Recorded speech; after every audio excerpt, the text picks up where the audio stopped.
Taking your wires, place them together, pinching them between your thumb and forefinger.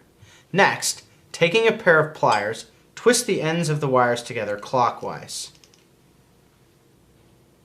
Once you're finished twisting, snip off the tips of the wires to ensure a proper fit in your wire nut.